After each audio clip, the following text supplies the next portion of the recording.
Hello guys, in this video I'm going to show you the different options how to charge your AirPods Pro. But first of all, I just want to mention, please don't forget to subscribe to my channel because at 10,000 subscribers, I'm going to show you my whole YouTube revenue statistics and growth strategy, how to make money online.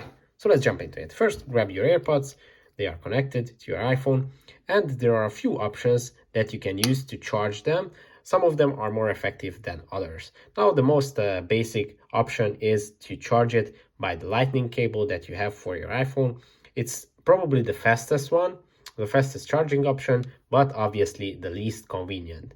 Now, another option that you can use is to charge it with your Apple Watch charger. If you have an Apple Watch, you can just put your AirPods Pro on the Apple Watch charger and it's going to charge. In my opinion, this is the most convenient option because you don't have to play around with the cables. You just throw it on your Apple Watch charger. Obviously, you are not charging your Apple Watch all the time and you can use this option very easily. You don't have to carry the cable. You can just use the same cable as you use for your Apple Watch.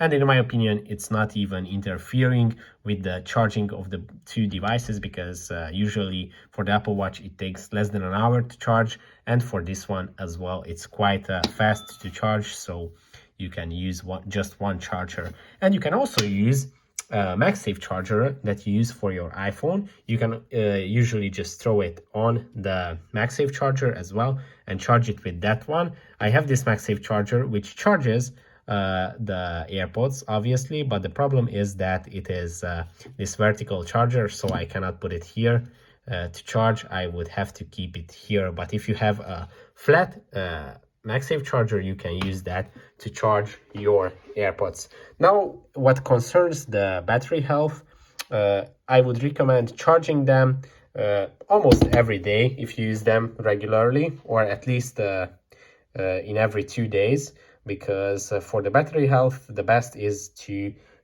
not let the batteries go to 0%, and you actually shouldn't charge it even to 100%. You should keep your batteries between 20 and 80% for the best battery health. So that's pretty much it for this video. I hope it was helpful for you. If it was, please consider subscribing and see you in the next one. Bye bye.